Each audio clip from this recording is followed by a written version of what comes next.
안녕하십니까, 임정수 목사입니다. 예, 이제 가을이 되어서 유튜브 바이블 이번에 또 다시 시작합니다. 이번에는 전체 주제가 기독교 고전입니다. 그리스도를 본받아 철로 역정 기도의 능력. 뭐 이 외에도 기독교 고전이 참 많지만 그 중에서도 우리가 한 3개 정도 저하고 이제 우리 부목사님 두 분하고 함께 같이 요 강의를 하도록 하겠습니다. 예전에 12주 했는데요. 12주 좀 길다는 분들이 있어서 지난번에 10주 하다가 아예 그냥 8주로 좋으신가요? 8주로 하도록 하겠습니다. 시간도 예전에 기독교 교회사 할 때 기독교 역사 할 때 제가 뭐 1시간 막 넘게 하고 막 이랬는데 그렇게는 내용이 그렇게는 안 될 것 같고 하여튼 짧게 그러나 여러분들이 좀 같이 책도 좀 읽고 그러면 좋겠다 하는 생각을 합니다. 이제 몇 권 안 남았습니다. 우리 교재 잘 만들었는데 교재 혹시 없으신 분들 사무실에 오셔서 빨리 구입하시고 같이 보면서 진도 또 나가도록 그렇게 하겠습니다. 키워드 아시죠? 여러분들 키워드지에 이따가 말씀드릴 테니까 키워드지에 잘 적어서 써서 8주 후에 다 내주시면 또 좋은 선물을 드리도록 하겠습니다. 그리스도를 본받아 책이 여러 권이 있어요. 여러 권이 있는데 그 중에서도 뭐 제가 좀 제일 간단한 책을 하나 이렇게 좀 구입을 했는데 브니엘에서 나온 그리스도를 본받아 유재덕 님이 이제 옮김으로 되어 있습니다. 그래서 이 책이 10,000원인데 조금 더 한 9,000원 뭐 10,000원 정도 저렴하게 살 수도 있을 것 같아요. 혹시 없으신 분들은 좀 꼭 책을 같이 보면 참 좋겠어요. 물론 뭐 강의만 들어도 괜찮지만 이거는 반드시 책을 좀 보셔야 되기 때문에 여러분들이 혹시 혼자 가서 구입하시기 어려우신 분들은 이 영상 보시는 분들은 사무실로 말씀을 해주시면 제가 구입을 해 놓을 테니까 영상이 수요일이죠. 수요일 날까지 목요일 날까지 하면 주일 날 받아 가실 수 있을 거예요. 신청하신 숫자만큼. 그러니까 이건 별도니까 있으면 좋겠다는 그런 바람으로 한번 말씀을 드려봅니다. 자, 그러면 오늘 이제 첫 시간 시작하도록 하겠습니다. 이 페이지 5페이지에 이제 보면 오늘 1강은요 저자와 책에 대해서입니다. 뭐 대부분 그렇겠지만 저자와 책에 대해서 어떤 책인지 또 저자가 누군지를 좀 알아야 우리가 되잖아요. 그리고 2강부터 8강까지는 이제 내용에 대해서 쭉 살펴보도록 그렇게 하겠습니다. 먼저 저자와 책을 보기 전에 아주 중요한 얘기 한 가지 좀 하려고 그래요. 기독교의 영성의 줄기가 몇 가닥이 있어요. 사람마다 뭐 이렇게 좀 바라보는 관점이 좀 달라요. 어떤 분은 마태의 영성, 마가의 영성, 누가의 영성, 요한의 영성, 사복음서를 가지고 영성으로 파악하신 분도 있고 뭐 여러 가지 그 영성이 있는데 저는 이제 3가지 정도로 영성을 좀 정리를 했어요. 하나는 실천적 영성이 있어요. 실천적 영성. 실천적 영성이라고 하는 것은 말씀을 듣고 그 말씀을 실천하는 거죠. 어떤 실천을 하겠어요? 선한 일을 하는 거죠. 그렇죠? 그래서 실천적 영성이라고 하는 것은 우리가 흔히 이제 선행이에요. 그리스도의 사랑을 실천하는 거죠. 사랑을 실천하는 것. 그래서 이 선행 착한 일들을 하는 이런 것들이 이제 교회 안에서도 있고 이제 이 선행과 봉사죠. 봉사와 선행 이런 것들을 많이 하는 게 어디냐면 NGO죠. 그래서 이 NGO 단체는 대부분 기독교 영성에서 출발합니다. 기독교 영성에서. 그래서 이 NGO 영성은 기독교적인 바탕으로 실천적인 일들을 하는 데가 굉장히 많습니다. 그래서 그 실천적인 영성. 이게 이제 기독교의 굉장히 중요한 한 줄기고 교회에서도 이 일들을 많이 하게 되는 것이죠. 두 번째는 실천적 영성 말고 그전에는 뭐냐면 이제 알매 영성이 있어요. 알매 영성. 학문적 영성이라고 그래요.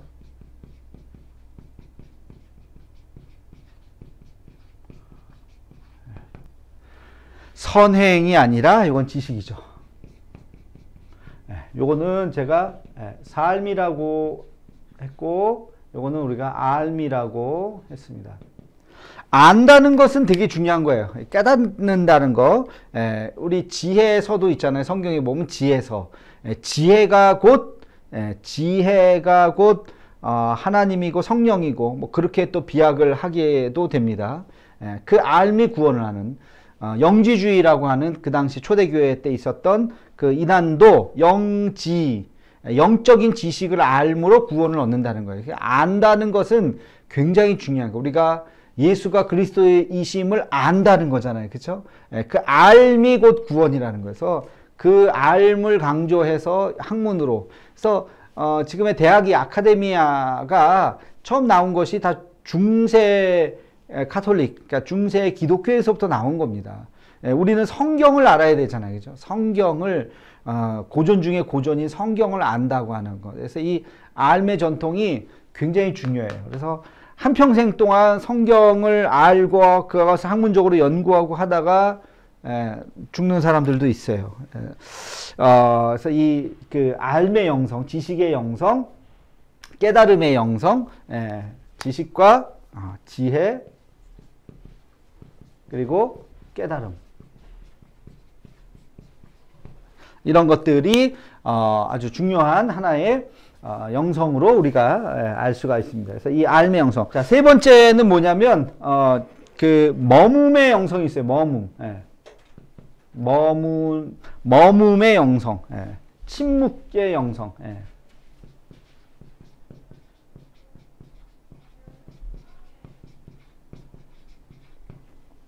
그러니까 조용히 침묵하고 기도하고, 이건 이제 기도의 영성이라고 볼 수 있어요.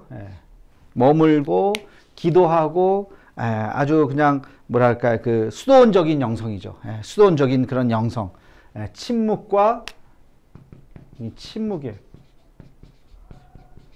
조용히 침묵하고 기도하는 그런 영성이 있습니다. 그래서 요거를 우리가 뭐 한자로 표현하면 이런 단어가 있는지 모르겠어요.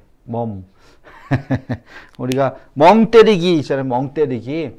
기독교 영성 중에서도 아무것도 하지 않고 폐쇄 수도원이라는 데가 있어요. 들어가면 한평생 나오지 않는 거예요. 거기서.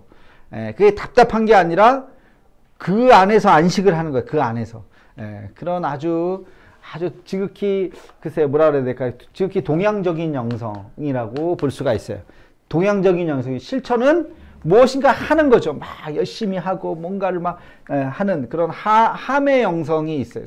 서구적인 영성이라고 볼 수가 있습니다. 그래서 이 세 가지를 다 합쳐서 이걸 세 가지를 다 합쳐서 우리는 기독교라고 이야기하고, 기독교에는 이 세 가지의 줄기가 다 있습니다. 교회도 그래야 된다고 봐요. 교회도 이 머뭄의 영성, 조용히 침묵하고 조용히 자기를 되돌아보고 자기의 아주 깊은 내면으로 들어가는, 이걸 이제 자기 비움의 영성이라고 그렇게 말을 하기도 합니다. 비움의 영성이 있고, 반면에 또 자기가 이제 비워졌으면 그 다음에 또 성령으로 채우죠. 채우면 그 다음에 뭘 하게 됩니까? 실천을 하게 돼요. 이거 사명적 영성이라고 볼 수 있어요. 그죠? 자기가 무엇을 해야 하는 이 사명적 영성으로 점점 나가는 거죠. 여기서 일로 나가는 중간에 뭐가 있어요? 학문적인 영성이 있는 거예요. 뭔가 알아야지. 알아야 뭔가를 하잖아요. 그래서 그 하나님을 더 알고, 그죠? 우리가 힘써 주님을 더 알고, 복음이 무엇인지를 알고, 어떻게 해야 되는지 실천적인 방법도 알고, 이런 것들. 신학교 들어오면 이제 알을 주로 배우죠. 신학 공부를 하고 조직신학을 배우고 교회사를 배우고 막 그런 것들을 이제 배웁니다. 그리고 나서 교회에서 사역을 하는 거죠. 이 실천적 영성으로 나가는 거예요. 교회에서 사람들을 만나고 전도를 하고 양육을 하고 뭐 그러면서 교회를 또 만들어가고 조직을 또 만들어가고 교회를 성장시켜 나가는 또 설교를 하고, 이런 모든 것들이 다 실천적인 영성으로 나가고, 그 다음에 우리가 배우진 않지만 뭐 배우기도 해요. 영성학이라는 게 있긴 있지만 자기 내면을 자꾸 살펴봐야죠. 막 퍼주기만 하다 보면 굉장히 힘들어요. 그러니까 퍼주기는 것도 있지만 자기 스스로 채워야 돼요. 목회자는 자기 스스로 채워야 돼. 누가 주는 게 아니잖아요. 그러니까 말씀 묵상도 하고 설교 준비하다가도 본인이 또 은혜 받고 스스로 그것을 채우고 머물고, 저도 그렇습니다. 예, 저도 새벽에 나와서 기도하고 그러면서 저 스스로가 하나님께서 저에게 은혜를 주시기를 구하면서, 그렇지 않으면 계속 퍼주다가 나중에 어떻게 돼요? 고갈되죠. 예, 그걸 번아웃이라 그래. 예, 탈진. 예, 목회자들의 탈진이 실제로 있어요. 목회자들이 우울증 걸리고. 주일은 돌아오잖아요.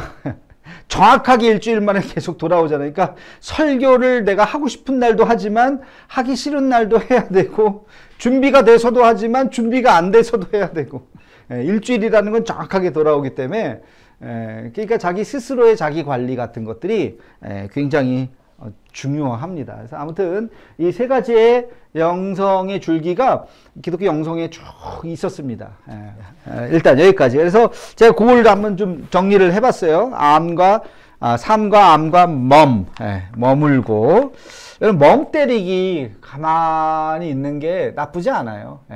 그게 자기의 머리 회로를 리셋시키는 거예요. 이렇게 다시 새롭게.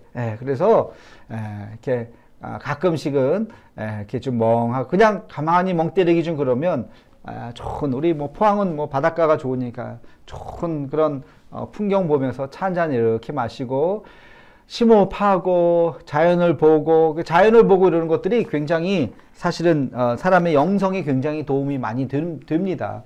그래서 그 중세 수도원이나 뭐 이런 데는 경치 좋은 데 있었거든요. 근데 절도 그렇잖아요. 경치 좋은 데 이렇게 있잖아요.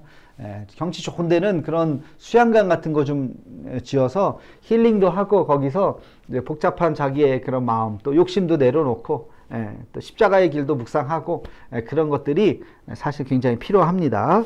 예, 자, 이제 본격적으로 토마스 아켐피스로 들어가겠습니다. 제가 왜 이 얘기를 하는지 이제 알게 될 거예요, 들어가면.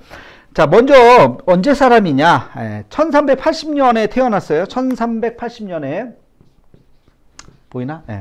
80년에 태어나서 언제까지? 1471년까지. 와, 거의 100년을, 그죠? 90년 넘게 살았습니다. 지금도 90년 넘게 살면 대단한데, 그 당시에 90년 넘게 살면 얼마나, 그러니까 이분은 이렇게 굉장히 영성가죠. 영성가 중에 영성가. 이 그리스도를 본받아의 타이틀, 모든 책에 이 타이틀이 있어요. 성경 다음으로 가장 많이 읽은 책. 근데 사실이에요. 사실이에요. 성경 다음으로 가장 많이 읽은 책. 뭐라 그래야 될까? 성경을 주제별로 요약한 책이라고 합니다. 우리의 영성에 대한 주제별로 요약한 책이에요. 성경 얘기예요. 굉장히 성경 얘기 많이 인용되고, 그렇습니다. 그래서 성경을 주제별로 요약한 책이다. 그렇게 보면 되겠습니다. 그래서 옛날부터 그리스도를 본받아 버전이 많이 있는데, 이 버전이 제가 알기로는 가장 최근 버전이고요. 가장 현대어로 이렇게 번역한 책입니다. 가장 최근에 현대어로 번역한 책이 바로 이 책입니다. 2018년도에 1세가 나오고 2021년도에 19세, 개정 2판 19세 인쇄네. 엄청나게. 자, 그래서 그 토마스 이따가 얘기하겠지만, 토마스 아켐피스. 이 캠피스라고 하는 것은 땅 이름입니다. 지역 이름입니다. 지역 이름. 캠펜이라고 하는 것. 캠피스는 캠펜이라고 하는 그 지역을 이제 캠피스. 아라고 하는 것은 영어의 인. 토마스가 이름이에요. 그러니까 캠피스에 사는 토마스예요. 토마스 아켐피스가 그게 이름이 아니라, 그 이름을 해석하면 캠피스에 사는 토마스. 우리도 그러잖아요. 포항댁. 포항에 사는 그런 거 있잖아요. 그러니까 포항댁 그런 거예요. 그러니까 캠피스 댁인데 토마스, 그런 뜻입니다. 그래서 토마스 아켐피스가 쓴 그리스도를 본받아. 이 그리스도를 본받아라고 하는 것도 이 책의 제목으로 삼으려고 하는 것이 아니라, 이 책이 제일 먼저의 주제가 그리스도를 본받는 것에 대해서 그렇게 나옵니다. 그래서 그 제목을 딴 거예요, 그냥.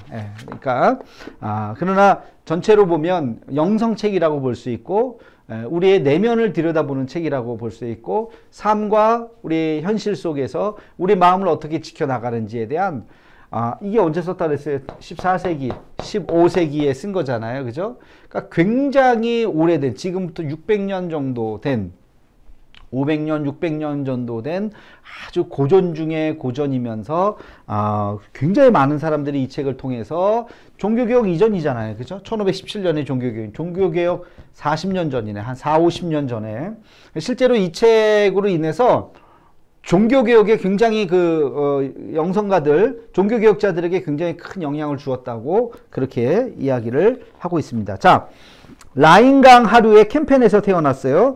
토마스가.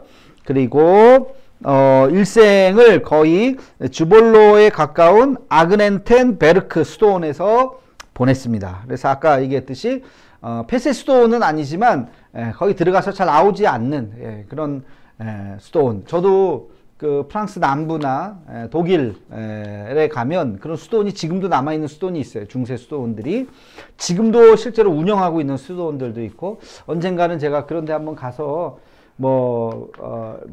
거기서 제가 한 달, 두 달 수양하기는 어렵겠지만, 아무튼, 가서 한번 좀 보고, 그분들의 영성, 몇천 년 동안을 이렇게 쭉 흘러나왔던 그 영성들을 좀 보고 싶은 마음도 있고, 언젠가 갈 수 있겠죠. 한번 코로나 끝나면 한번 가서 그런 분들이 어떻게 기독교 신앙을 이렇게 잘 유지를 해 오셨는지, 이 토마스도 그 아그네텐 베르크 수도원에서 한평생을 보내면서 나중에 그 수도원에 있는 자기의 제자들, 그 수도원에 있는 제자들이 이렇게 따라야 된다라고 하는 것을 쓴 책입니다. 그 사람들에게 도움을 주고자. 거기에 보면 그 네덜란드 신비 사상가 헤르트 호르테하고 그의 제자 플로렌티우스 라데빈스. 저도 이게 잘 모르는 분인데, 근데 공동생활 형제라고 하는 것은 되게 중요합니다. 그러니까 공동생활의 형제회, 이거를 평신도 형제회라고 이야기하는데, 평신도들이 주축으로 돼서 수도원 운동을 하는 거예요. 그러니까 사제들만 예전에는 하게 됐는데, 평신도들도 사제들처럼 그렇게 아주 경건한 사람들이 모여서 그런 훈련을 하게 되는 그런 것을 만든 사람인데, 여기에서 이 토마스가 가입을 해서 여기서 활동을 하기 시작했습니다. 그래서 여기에 이제 주제가 청빈, 그 다음에 정결 복종이죠. 청빈, 정결, 복종. 이 세 가지의 구호가 있어요. 모든 것에 복종하고 청빈하게 살아야 되고, 그리고 정결하게 살아야 되고, 그 당시에 저도 좀 연구가 필요하긴 한데, 무슨 연구냐면, 지금 기독교 교회라고 하는 것은 이 자본주의의 토대 위에 서 있단 말이에요. 근데 중세는 자본주의 시대가 아니잖아요. 중세, 거기는 뭐라 그래야 될까요? 왕조 시대이면서 삶의 자리가 다르잖아요. 그렇죠? 삶의 가치가 다르고, 사람들이 추구하는 것들이 다르고, 하여튼 거기에서 청빈의 개념과 오늘날 우리가 살아가고 있는 이 시대의 청빈의 개념하고는 조금 다르죠. 그것은 좀 다르고, 어쨌든 간에 덜 먹고 덜 입고, 덜 입는다기보다는 하여튼 가지지 않고 그렇게 집중해서 살려고 하는 그런 마음들, 그 다음에 정결과 복종, 이것을 이제 중요하게 생각하고, 재산이 같이 공유되는, 초대교회와 같이 내 재산이 아니라 공유되는 그런 재산, 그리고 노동의 가치를 아주 중요하게 생각했다. 지금은 노동의 가치가 굉장히 떨어지는 시대죠. 자본의 가치가, 그래서 자본주의 시대인데, 자본의 가치가, 그래서 자본가들, 가진 자들이 더 갖게 되는, 하여튼 부동산이라는 게 그런 거 아닙니까? 부동산을 갖고 있으면 내가 일하는 게 아니잖아요. 돈이 돈을 벌게 하라. 그거를, 그 메커니즘을 빨리 깨달아야 돈을 버는 건데, 축사할나게 일하다가, 어제도 뉴스 보셨는지, 그 젊은 청년이, 20대 청년이 빌딩 외벽 유리 청소하다가 떨어져 죽었잖아요. 그죠? 그렇게 그거 해봤자 일당 얼마나 버는지 모르겠지만, 그런 노동의 가치가 굉장히 지금 많이 떨어져 있는, 자본의 가치가 더 많이 올라가 있는 그런 시대를 우리가 살고 있는데요. 거기에서 우리가 교회에서 신앙과 기독교가 무엇을 이야기하는지를 잘 우리가 좀 고민해야 될 것 같습니다. 나중에 한번 저의 고민이기도 해요. 한번 무슨 얘기를 같이 한번 좀 주제를 가지고 하면 좋겠다는 생각도 하는데, 자, 그리고 그렇게 살았고요. 그럼 모여서 그 사람들이 뭐 하느냐? 뭐 했냐면 사본, 그러니까 성경에 대해서 성경을 계속, 또 성경뿐만이 아니라 그 당시에 여러 가지 이런 이제 그리스도 본받아 책도 그때 이제 집필도 했지만, 그렇게 이제 책들을 잘, 양서들을 잘 베껴서 그 책을 계속 이제 만들어 놓는 그런 사본과 인쇄, 제본, 교육, 뭐 이런 일들을 많이 했고, 그래서 에라스무스, 그리고 니콜라우스 쿠사누스, 이런 아주 훌륭한 제자들, 당대를 이끌어 나가는 제자들이 그 안에서 많이 배출이 되기도 했다. 그런데 여기는 이제 프란체스코 제자들하고 좀 다르게, 성 프란체스코 아시죠? 프란체스코 제자들은 그 구걸하면서 하는 거짓순례 같은 것들이 굉장히 중요한 영성으로, 그래서 남에게 그 탁발 수도원이라 그래요. 탁발. 지금 스님들이 그렇게 하죠. 절에서 중들이 이렇게 내려와 가지고 그렇게 탁발을 하잖아요. 이렇게 뭐 구걸까지는 안 하지만 이렇게 음식을 이렇게 해서 먹는데, 여기는 그렇게 구걸을 한다든지 음식을 기부받아서 하지는 않고 자기가 노동해서 먹는 가치를 더 중요하게 생각하는 이제 그런 수도원이었습니다. 토마스는 아까 얘기했던 아그니텐 베르크 수도원에서 이제 가입을 해서 70년 이상을 밖에 나가지 않았다고 합니다. 90살까지 살았는데 20대 초반에 들어가서 70년을 밖에 나가지 않고 그 수도원에서 나갔다.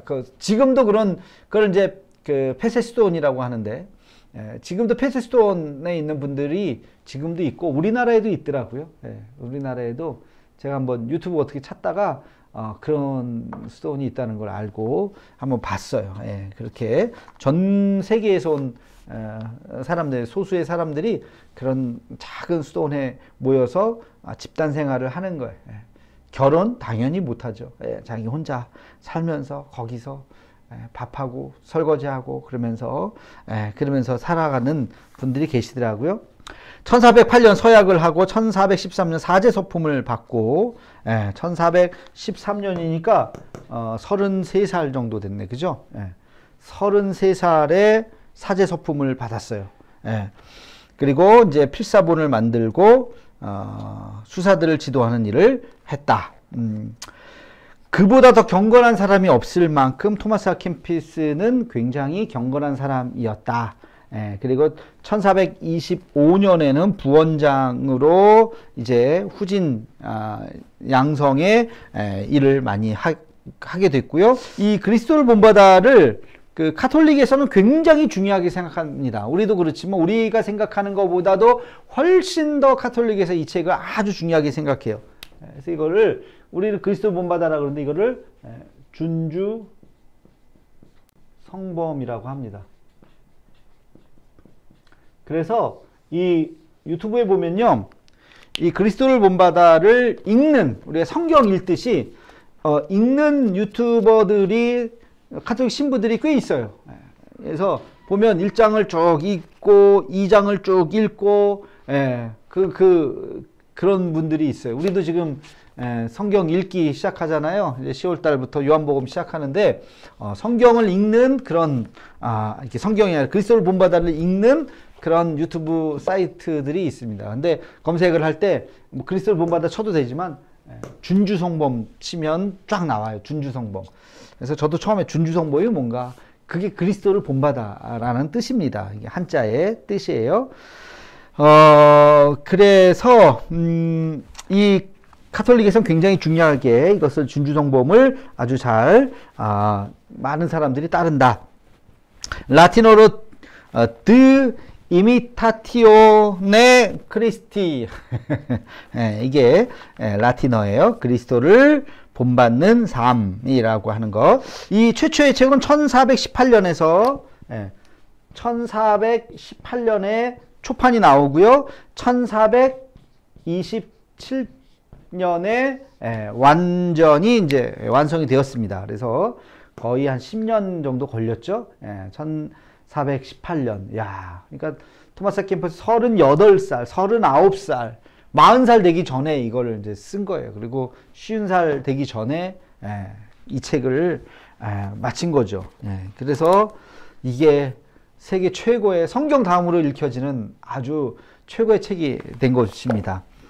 자, 그 다음에 이제 여기 이제 내용을 보면 이제 크게 4장으로 되어 있습니다. 4장. 첫 번째가 정신생활에 대한 유익한 훈계. 여기는 어떻게 되어 있냐. 영적인 삶을 위한 거룩한 조언. 뭐 비슷하죠? 영적인 삶. 그러니까 정신생활에 대한. 이게 뭐 번역하는 사람마다 조금씩 뭐 이렇게 용어는 조금씩 달라요. 두 번째가 그 첫 번째 안에 보면은 이제 25개의 챕터로 또 이렇게 구성이 되어 있습니다. 다음 시간에 이거를 한 번 다 해야 될 것 같아서 이 1챕터를 그래서 다음 시간부터는 이렇게 강의 안 하고 좀 PPT로 좀 할까. 이거 같이 좀 책을 좀 보면서 왔다 갔다 해야 될 것 같아요. 이것도 하고 이것도 하고 왔다 갔다 좀 정신없는데 하여튼간에 그래야 될 것 같고, 그 다음에 2장은 내적 생활로 인도하는 훈계, 내적인 삶을 위한 거룩한 권면, 이렇게 번역되어 있어요. 내적인 삶을 위한 권면. 그 다음에 또 뭐가 있냐면 내적 위로에 대해서. 세 번째는 주님이 주신 거룩한 내적 위로. 내적 위로가 굉장히 많습니다. 이게 50 몇 챕터로 되어 있냐면 이 안에 내적인 위로가 59장으로 되어 있습니다. 그래서 이거를 저는 한 2개? 네 개로 좀 잘라서 좀 보려고 그래요.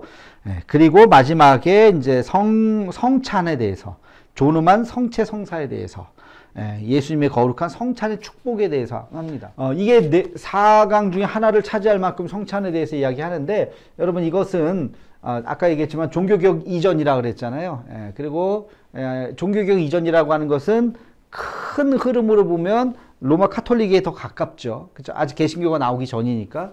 그러니까 뭐가 더 중요하게 강조됐겠습니까? 성찬식이 굉장히 중요하게 강조가 되어 있는 것이죠. 그래서 이 그리스도를 본받아에서도 성찬에 대해서 아주 강조가 되어 있습니다. 우리로 치면 예배죠, 예배. 우리 개신교에서도 뭐 다 강조하지만 그 중에서 참 중요하게 생각하는 것이 예배에 대한 강조잖아요. 저도 그렇게 많이 이야기하고, 그래서 그 예배를 강조하듯이 그리스도를 본받아 중세에서는 이 성찬식에 대해서 성찬식이라고 하는 것은 정말 주님과 하나가 되는 거잖아요. 우리도 그게 굉장히 중요한 겁니다. 그 예수님의 살과 피를 먹고 마시면서 그리스도와 하나가 되는, 그래서 그리스도를 본받는 굉장히 중요한 하나의 상징적인 또는 실천적인 아주 중요한 하나의 행위죠. 그래서 이 성찬에 대해서 이야기를 하고 있는데, 우리 개신교는 예배는 강조하지만 성찬식은 그렇게 강조하지가 않아요. 1년에 뭐 몇 번 정도 잊지 않을 만큼 이렇게 하게 되는데, 사실 뭐 저도 좀 성찬식을 많이 할 생각은 하고 있었거든요. 근데 그렇게 잘 안 되더라고, 하다 보니까. 성찬식이 조금 하여튼 좀 잘 실천이 좀 많이 안 되고, 카톨릭은 설교가 비중이 굉장히 작으니까, 설교에 대한 비중이 작고 설교를 기대하고 나오지도 않아요. 그래서 대부분은 설교라기보다는 그 성찬식에 참여하고 그 분위기, 그 거룩한 그 영성적인 분위기를 경험하려고 나오는 거지, 어떤 우리는 말씀을 듣고 이성적으로 판단하고 깨닫고 뭐 이런 것을 우리가 은혜의 통로라고 개신교는 이야기하는데, 카톨릭은 좀 다르죠. 그래서 어떻게 보면 이 학문적 영성이 개신교에 훨씬 더 발전을 했고, 실천적 영성과 머금의 영성은 카톨릭에서 훨씬 더 좀 발전을 했다, 이렇게 뭐 볼 수도 있어요. 볼 수도 있고, 뭐 우리도 뭐 실천 뭐 많이 하지만, 우리도 많이 하죠. 근데 카톨릭도 굉장히 이거 실천적 영성 굉장히 강조합니다. 그 다음에 그리스도를 본받아의 것은, 이 책은요 신학과 윤리학과 영성에 있어서 아주 중요한, 신학과 윤리학과 영성학에 것들을 이렇게 다 포괄할 수 있는 이제 그런 것이다라고 볼 수 있고, 또 거기 제가 7페이지 맨 위에 보면 그리스도를 본받는 삶을 왜 이름을 그리스도를 본받아라고 했을까? 이 그리스도를 본받는 삶이 아주 중요한 삶이에요. 이것이 우리의 삶의 원죄를 치유하는 치유책이기도 하고 우리 삶의 아주 근본적인 목적, 근본적인 우리 그리스도인의 크리스찬의 근본적인 삶의 목적이 바로 그리스도를 본받는 삶이다. 그렇겠죠? 그리스도를 우리가 따라가는 그런 삶이다 라고 하는 것. 이것은 내면적인 것뿐만이 아니라 외면적인 것, 또 외면적인 것뿐만이 아니라 내면적인 것, 그분의 삶을 그대로 따르려고 하는 거예요. 그분의 말, 행동, 그분의 생각, 내면적인 것뿐만이 아니라 외면적인 것. 외면적으로 따른다는 게 뭐예요? 진짜 십자가를 지는 사람도 있어요. 그래서 지금도 카톨릭의 한 전통 중에 하나는 진짜 사순절 고난주간 때 진짜 십자가에 달립니다. 이런 사람들이 있어요. 지금도.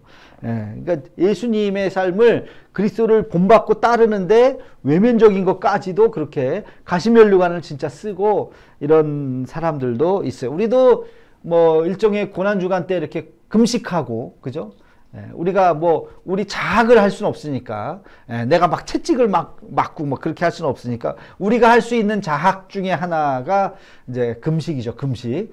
그러니까 3일 금식하시는 분들도 있고, 일주일 금식하시는 분들도 있고, 하루라도 금식하시는 분도 있고, 한 끼라도 하시는 분들도 있고, 금식하면서, 우리도 그 고통을 조금, 느끼는, 그러니까 옛날에 비하면 어떻게 보면 그런 영성가들이 하는 것에 비하면 정말 세 발의 피라고 하고 한 끼 굶고 무슨 그게 고난에 동참하는 거냐라고 말할 수 있죠. 그러니까 사실 근데 아무튼 더 우리는 이제 그 형식보다 더 중요하게 생각하는 것을 내면이라고 생각하니까, 내면에 우리의 삶이 그리스도를 본받는 것이다. 이걸 더 중요하게 생각하니까. 아무튼 이 당시에 이제 그렇게 이제 외적인 부분까지도 이제 하려고 했었다는 거죠. 그리고 그리스도를 본받아는 수많은 사람들이 이 책을 보면서 아주 굉장히 은혜를 받을 뿐만이 아니라 삶을 완전히 변화시켰죠. 실제로 그렇게 변화시켰고, 아까 얘기했듯이 종교개혁을 꽃피웠고, 그리고 뭐 그런 이야기가 쭉 있습니다. 거기에 보면 그 존 웨슬리, 그리고 유진 피터슨, 뭐 마틴 루터, 그다음에 뭐 본헤퍼, 뭐 수많은 근대 중세뿐만이 아니라 근대 현대의 유진 피터슨, 이런 현대의 영성가들, 모든 영성가들에게 정말 어마어마한 영향을 미친 책이 바로 그리스도를 본받아이다. 그래서 여러분, 크리스찬들이 그리스도를 본받아를 모른다? 심각한 거예요. 모른다. 오늘의 키워드 여기서 말하겠어요. 그리스도를 본받아를 쓴 사람이 누구냐? 그 사람의 이름을 여기 있죠? 그 사람의 이름을 쓰세요. 7자를 쓰셔야 돼요. 띄어쓰기 잘 하셔야 돼요. 토마스 띄고 띄고 캠피스예요. 왜 띄는지 아까 제가 얘기했어요. 그죠? 그러니까 그거를 띄어쓰기 잘 해가지고 오늘의 키워드입니다. 그래서 그리스도를 본받아 누가 썼지? 이러면 안 돼요. 철로역정 누가 썼지? 이러면 안 돼요.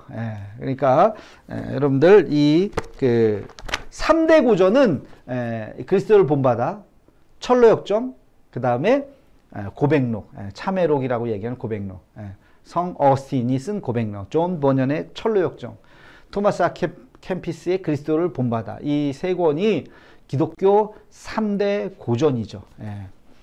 이번에 철로역정을 이제 내일 이제 박 목사님이 하실 텐데, 그렇습니다. 그리고 이제 우리나라에서는 언제 완역이 됐냐면 1913년에 번역을 하기 시작해서 그 이원모 장로에 의해서 기독성범에서 1923년에 완역이 되었다고 합니다. 100년 됐네, 그죠? 100년 전에 그래도 이 책을 완역을 했고요. 여기까지 하겠습니다. 그래서 자, 오늘의 키워드도 말씀을 드렸고, 토마스 아 켐피스에 대해서 말씀을 간단하게 드렸고, 그리스도를 본받아 준주성범에 대해서 말씀을 좀 드렸습니다. 자, 이 마지막 결론적으로 이것은 수도원에서 물론 비록 수도원의 제자들을 양육하기 위해서 이제 지침서처럼 만든 책이지만, 그러나 수도원적인 영성만 담고 있는 것이 아니에요. 머뭄의 영성에만 있는 것이 아니라 지극히 실천적인 영성까지 나아갑니다. 그리고 아까도 얘기했지만 성경을 주제별로 다시 모은 책이라고 볼 수 있어요. 주제. 그래서 그 주제가 우리가 영성에 대한 것도 있고요. 거기 보면 순종함에 대하여, 완전한 사랑을 행하는 것에 대해서, 은밀한 헌신에 대해서, 하나님의 임재 앞에 서는 것에 관해서, 인간의 궁극적인 목적에 관해서, 하나님을 섬기는 즐거움에 관해서, 이게 소제목들이에요. 뭔지 아시겠죠? 겸손히 복종하는 것에 대해서, 아무것도 내세울 수 없음에 관해서, 바라는 것을 아뢰는 것에 관해서. 이 소제목 제목만 들어도 이분이 어떤 고민을 했는지, 그 수도원에서 나가지 못하는 그 수도원에서 나가고 싶은데 나가지 못하면 괴롭죠. 근데 스스로 들어가서 머무는 거예요. 그러니까 얼마나 행복하겠어요. 스스로 그 안에 있으니까. 나가는 게 어떻게 보면 더 괴로운 거죠. 그죠? 그 안에서 있으면서 하나님과의 교제, 24시간을 주님과 교제하면서 떠오르는 수많은 그런 말씀을 통해서 떠오르는 수많은 영성적인 깨달음들을 이 책에 다 쏟아놓은 거예요. 그리고 500년, 600년 동안 수많은 사람들이 읽고 은혜받고 검증된 그런 책입니다. 그러니까 여러분들 꼭 이번 기회에 읽고, 거기 보면 존 웨슬리가 뭐라고 썼냐면 제가 써놨는데요. 그리스도를 본받아는 1000번을 거듭해서 읽더라도 결코 만족함을 얻을 수 없다. 그 영적인 원리들은 묵상의 씨앗들이다. 따라서 거기에 담긴 내용들은 고갈되는 법이 없다. 1000번을 읽어도 만족함이 없다는 거예요. 1000번을 읽어도 또 새롭고 또 새롭고. 성경이 그렇잖아요. 여러분 한 번 읽고 끝나는 책이 아니잖아요. 이 책도 마찬가지다. 그런 깨달음을 여러분 잘 아시고, 이제 다음 주부터 여러분 숙제를 내면 1장을 한번 좀 읽어보고, 저도 이렇게 좀 보이나? 밑줄을 이렇게 좀 쭉 그어놨는데 1장을 읽으시고 밑줄도 좀 그으시고, 그렇게 그러면 저랑 같이 또 이렇게 읽는데 많이 또 도움이 좀 되리라고 생각을 합니다. 앞으로 7주 남았네요. 앞으로 7주 동안 우리가 함께 같이 이 책을 읽으면서 깊은 이 가을 영성의 사람으로 우리가 더 거듭날 수 있도록 그런 축복의 은혜가 넘치기를 간절히 기원합니다. 갑자기 설교 같네. 마치도록 하겠습니다. 키워드는 말씀드렸고, 다음 주에 꼭 여러분 댓글 좀 남겨주세요. 댓글도 남겨주시고, 책 구입하실 분들 빨리 이렇게 해주셔야 또 같이 또 읽을 수도 있고, 뭐 읽지 않으셔도 뭐 상관은 없습니다만, 기왕에 또 하실 분들은 같이 하셨으면 좋겠습니다. 여기까지 하겠습니다. 안녕히 계세요.